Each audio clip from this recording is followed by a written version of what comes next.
Hello students, last class में हमने 7 तक के प्रश्न किए थे। 8 का प्रश्न देखो भाई। 8 का प्रश्न है कि यदि a सदिश बराबर शून्य सदिश और b सदिश है वो भी एक शून्य सदिश है, तब a क्रॉस b जो है वो भी एक शून्य सदिश है, तो क्या इसका विलोम सत्य है? और उदाहरण सहित आपको इसका उत्तर बताना है। तो देखो, आपको बोला गया कि यदि a सदिश जो है वो शून्य सदिश है और b सदिश जो है वो भी क्या है, शून्य सदिश है, तब a क्रॉस b भी क्या होगा, शून्य सदिश होगा। ये तो आपको दिया गया है कि यदि a सदिश है वो शून्य सदिश है, b सदिश है वो भी शून्य सदिश है। अगर ये दोनों शून्य सदिश हैं तो इनका जो सदिश गुणनफल है वो किसके बराबर होगा, शून्य सदिश होगा, यानी शून्य होगा। लेकिन इसका विलोम, अगर हम इसकी विलोम की बात करें तो इसका विलोम क्या होगा, यानी ये दोनों शून्य हैं तो ये शून्य होगा। और यदि विलोम क्या होगा इसका, यदि a क्रॉस b शून्य सदिश है तब a सदिश है वो भी शून्य सदिश है और b सदिश है वो भी शून्य सदिश है। ये अपने को बताना है कि ये सत्य है या नहीं है। तो देखो, अगर a शून्य सदिश है और b शून्य सदिश है तो a क्रॉस b शून्य सदिश होगा, ये सही बात है। लेकिन यदि a क्रॉस b शून्य है तो a और b का शून्य होना आवश्यक नहीं है। क्यों नहीं है? देखो, तो आप लिखोगे कि भाई इसका विलोम सत्य नहीं है। अभी एग्जांपल से समझेंगे क्यों नहीं है अपन। इसका जो विलोम है वो क्या नहीं है, सत्य नहीं है। क्यों नहीं है? देखो, यानी हम ऐसे एग्जांपल लेंगे जिसमें a क्रॉस b शून्य हो जाएगा, लेकिन न तो a शून्य के बराबर होगा वो नहीं b शून्य के बराबर होगा। तो देखो, जैसे मान लो कि मैंने मान लिया कि माना जो a सदिश है वो है j कैप और जो b सदिश है वो है माइनस का j कैप। न तो a शून्य सदिश है और नहीं b शून्य सदिश है। अगर मैं a क्रॉस b ज्ञात करूं तो a क्या है, आई कैप, और क्रॉस ये क्या हो जाएगा, जे कैप, और ये क्या हो जाएगा, क्रॉस माइनस जे कैप। अब j क्रॉस j क्या हो जाएगा, शून्य सदिश हो जाएगा। देखो, a क्रॉस b शून्य हो गया। अब ना तो a शून्य के बराबर हो नहीं b शून्य के बराबर है, तो बताओ इसका विलोम सत्य हुआ कि नहीं हुआ? नहीं है विलोम सत्य। देखो, a क्रॉस b शून्य है, तब इसने कहा था कि यदि a क्रॉस b शून्य की सदिश है तो a शून्य होना चाहिए, b शून्य होना चाहिए। लेकिन यहाँ तो a क्रॉस b तो शून्य हो गया, लेकिन ना तो a शून्य के बराबर है न b शून्य सदिश है। और कोई एग्जांपल ले लो, जैसे और ले लो एग्जांपल आप, जैसे आपने a सदिश बराबर ले लिया माइनस का k कैप और b सदिश बराबर आपने ले लिया प्लस का k कैप। कोई साथ में संख्यात भी रह सकते हो अदिश घटक के रूप में, उसमें कोई दिक्कत नहीं। अब यदि आप यहाँ से a क्रॉस b ज्ञात करते हो, a क्रॉस b, तो a क्रॉस b आएगा माइनस का k कैप और क्रॉस का k कैप। आप जानते हैं कि k क्रॉस k क्या होता है, शून्य होता है, तो ये क्या आएगा, शून्य आ जाएगा। तो a क्रॉस b शून्य आ गया, ना तो a शून्य है और ना ही b शून्य है। तो आप इसके बारे में क्या कहेंगे अपन कि इसने कहा था कि यदि a शून्य है और b शून्य सदिश है तो a क्रॉस b शून्य होगा, ये सही बात है। तो क्या इसका विलोम सत्य है? विलोम का मतलब उल्टा, कि यदि ये शून्य के बराबर है तो ये दोनों भी क्या होंगे, शून्य होंगे। तो ऐसा होना जरूरी नहीं है, तो हम लिखेंगे कि इसका विलोम जो है वो सत्य नहीं है। तो ये है आपका क्वेश्चन नंबर 8। अब देखो आगे,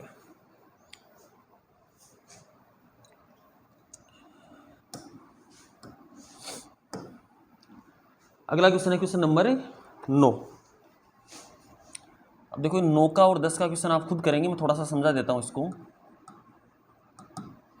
सीधे सूत्रों पे आधारित क्वेश्चन है ये। क्वेश्चन नंबर 9 है कि एक त्रिभुज का क्षेत्रफल ज्ञात कीजिए जिसके शीर्ष क्रमशः ये हैं। एक शीर्ष a है जो क्या दे रखा है अपने को, 1, 1 और 2। दूसरा शीर्ष आपके पास b है जो आपको दिया गया है 2, 3, 5, और तीसरा c है जो आपको दिया गया है 1, 5, 5।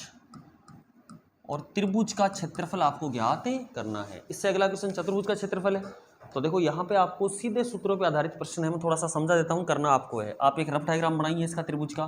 जैसे ये त्रिभुज है आपके पास ABC, A B और C, जहाँ A के जो निर्देशांक है वो क्या है, 1, 2 और 2। B के निर्देशांक आपके पास 2, 3 और 5, और सी के निर्देशांक आपके पास 1, 5 और 5। तो देखो पहली बात तो आपको ये पता होनी चाहिए कि त्रिभुज का क्षेत्रफल क्या होता है। तो किसी भी त्रिभुज का जो क्षेत्रफल होता है वो क्या होता है 1/2।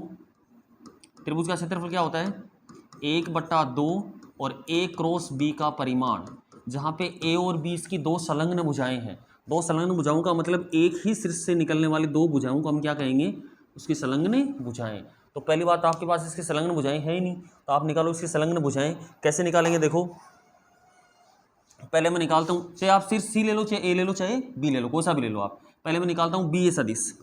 तो bA सदिश ये 10.1 से हम पढ़ते आ रहे हैं, क्या होगा a का स्थिति सदिश और माइनस b का स्थिति सदिश, और इसको आप मान लेना स्मॉल a सदिश। ठीक है, तो ये आ जाएगा स्मॉल a सदिश। इसी प्रकार फिर आप निकालोगे BC, तो BC सदिश जो है वो क्या हो जाएगा आपके पास, ये हो जाएगा C का स्थिति सदिश और माइनस B का स्थिति सदिश, और इसको आप मान लेना स्मॉल b सदिश मान लेना।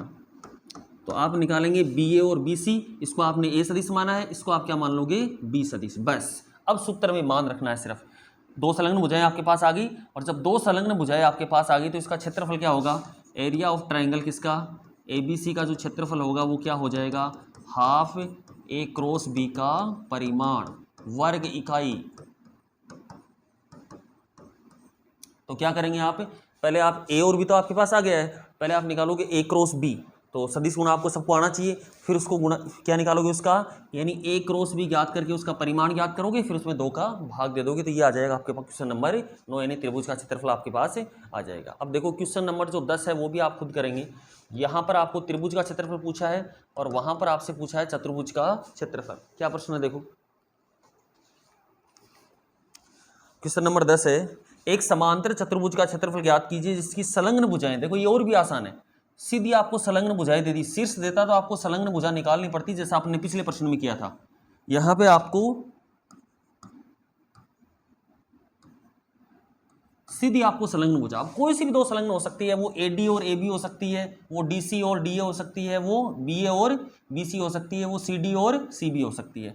मैं ये मान लेता हूं कि दो संलग्न भुजाएं आपको ये दी गई है, कोई सी भी मान लो आप। तो पहली जो आपको दे रखी है वो क्या है, वो है A सदिश, और A सदिश आपको दे रखा है किसके बराबर है I कैप और माइनस का J कैप और प्लस का 3 K कैप। और दूसरी जो आपको दी गई है B सदिश, और B सदिश जो आपको दिया गया है वो है 2 I कैप और माइनस का 7 J कैप और प्लस का K कैप। अब आपको इस चतुर्भुज का क्षेत्रफल ज्ञात करना है, सीधा आपको सूत्र पता होना चाहिए क्या होता है चतुर्भुज का क्षेत्रफल। तो देखो चतुर्भुज का जो क्षेत्रफल होगा वो क्या होगा, चतुर्भुज ABCD का जो क्षेत्रफल आपके पास होगा वो क्या हो जाएगा A क्रॉस B का परिमाण, जहाँ पे A और B क्या होती है उसकी संलग्न भुजाएं वर्ग इकाई। अब देखो पिछले प्रश्न में अपने को A और B निकालना पड़ा था क्योंकि आपको शीर्षों के निर्देशांक दिए गए थे, तो आपको भुजाओं का सदिश स्थिति सदिश आपको निकालना पड़ा था, भुजाओं को निरूपित करने वाला सदिश आपको निकालना पड़ा था। यहाँ आपको ऐसी कोई जरूरत नहीं है, सीधा आपको क्या दे रखा है कि दो संलग्न भुजाएं ये हैं इसकी, तो आप सीधा इनको सदिश गुणा कीजिए और उसका क्या निकालोगे आप परिमाण निकालोगे, परिमाण निकालते आपके पास क्या आ जाएगा इस चतुर्भुज का क्षेत्रफल आ जाएगा। नेक्स्ट क्वेश्चन देखो, question number 11।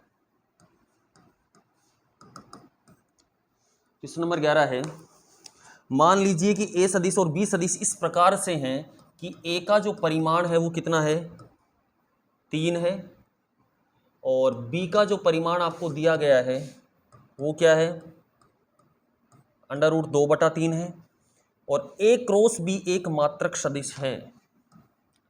A cross B जो है वो मात्रक सदिश है, मात्रक इकाई एकांक एक ही बात है, तो ये मात्रक सदिश है। इतनी चीज़ें आपको दे रखी हैं। फिर आगे क्या कहा है, तो A और B के बीच का कोण क्या है, तो A सदिश तथा B सदिश के मध्य का कोण आपसे पूछा है। मध्य का कोण क्या है, देखो यही प्रश्न सदिश गुणा से भी बन सकता है, यदिश गुणा से भी बन सकता है। देखो सबसे पहले आपको बोला गया है कि A का परिमाण है वो 3 है, B का परिमाण है वो √2/3 है, और A क्रॉस B है वो एक मात्रक सदिश है, इसका मतलब इसका परिमाण कितना है 1 है। तो अगर हम इसका सॉल्यूशन हम देखें तो जो चीज़ें आपको दी गई है वो लिखो आप पहले। तो आपको दिया गया है, क्या दिया गया है कि एक तो A का जो परिमाण है वो कितना है 3, उसके बाद में B का जो परिमाण है वो कितना है √2/3, और आपको ये बोला गया है कि ए क्रॉस बी का परिमाण, ए क्रॉस बी 1 के बराबर नहीं है, ए क्रॉस बी का परिमाण कितना है 1, क्योंकि आपको बोला गया है कि ए क्रॉस बी जो है वो क्या है, एक इकाई सदिश है, इसलिए इसका परिमाण कितना दिया गया, आप क्या मान लेंगे अपन, 1 मान लेंगे। अब देखो ए क्रॉस बी होता क्या है, ए क्रॉस बी जो होता है,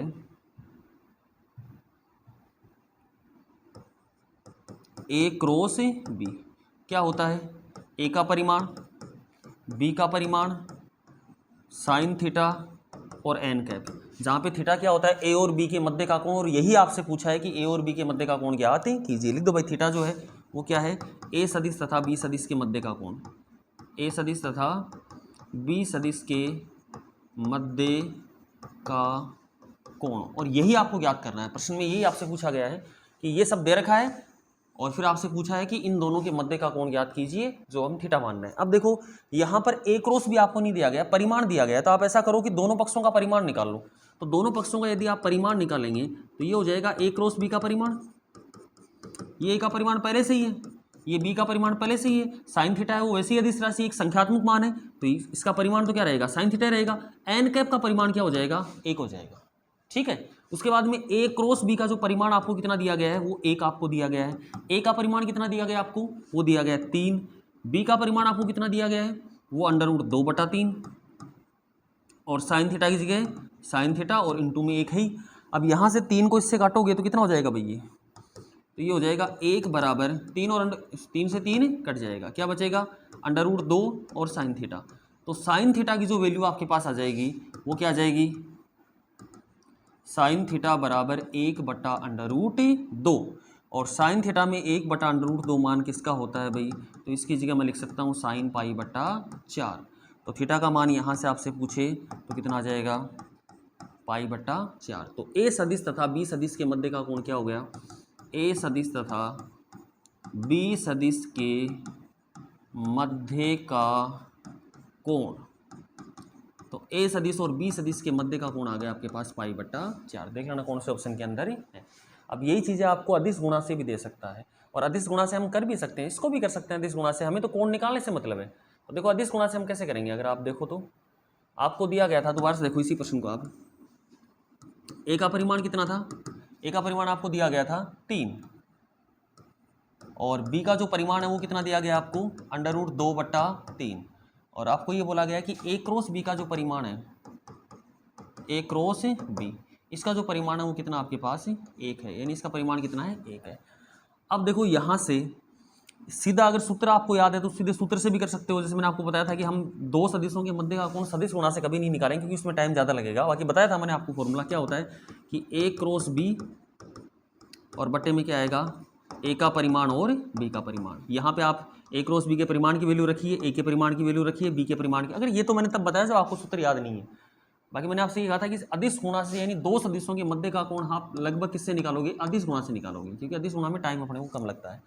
तो यहाँ पे ये फॉर्मूला ये भी हो सकता है कि साइन थीटा, इसी से है ये सूत्र, तो साइन थीटा बराबर ए क्रॉस बी का परिमाण और नीचे ए का परिमाण और बी का परिमाण, सीधी वैल्यू रख दो। तो sine theta is equal to a cross b का परिमाण 1, और यहाँ पर ए का परिमाण कितना है 3, और ये कितना है √2/3, 3 से 3 कट गया, साइन थीटा बराबर 1/√2, इससे भी निकल सकता है। या फिर आप ये कर सकते हो कि जैसे ए क्रॉस बी होता है वो ए का परिमाण, बी का परिमाण और फिर साइन थीटा और एन कैप, तो यहाँ से आप ए क्रॉस बी का परिमाण दिया गया तो वो निकाल लो। दोनों में जो अच्छा लगे उससे कर लेना। बाकी जो 1-2 प्रश्न बचे हैं वो अपन करेंगे नेक्स्ट क्लास में। Thank you.